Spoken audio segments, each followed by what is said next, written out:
பல்கலைக்கழக மானியக் குழு உயர்கல்வி நிறுவனங்களில் சாதி உள்ளிட்ட பாகுபாடுகளை தடுக்கும் நோக்கில் பல்கலைக்கழக மானியக் குழு உயர்கல்வி நிறுவனங்களில் சமத்துவத்தை மேம்படுத்தும் விதிமுறைகள் 2026 என்ற புதிய விதிமுறைகளை அறிவித்துள்ளது.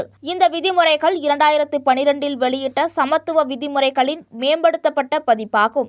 மதம், இனம், பாலினம், பிறந்த இடம், சாதி ஆகிய அடிப்படைகளில் நடைபெறும் பாகுபாடுகளை முற்றிலும் ஒழிப்பதே இதன் பிரதான நோக்கமாக UGC தெரிவித்துள்ளது. புதிய விதிமுறைகளின்படி ஒவ்வொரு உயர்கல்வி நிறுவனங்களும் சம வாய்ப்பு மையம், சமத்துவ குழு மற்றும் சமத்துவ படைகள் ஆகியவற்றை கட்டாயமாக அமைக்க வேண்டும். பாகுபாடு தொடர்பான புகார்கள் 24 மணி நேரத்திற்குள் விசாரணைக்கு எடுத்துக் கொள்ளப்பட வேண்டும் என்றும் 15 நாட்களுக்கு தீர்வு காணப்பட்டு அதன் மீது நடவடிக்கை எடுக்கப்பட வேண்டும் என்றும் விதிமுறைகள் கூறுகின்றன.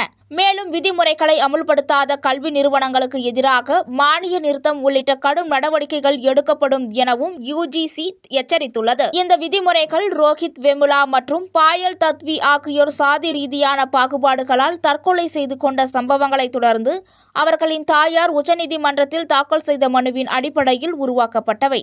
இது பொதுப்பிரிவு மாணவர்களை பாதிப்பதாக குற்றம் சாட்டியுள்ளதால் உச்சநீதிமன்றம் தற்போது இச்சட்டத்திற்கு தடை விதித்துள்ளது.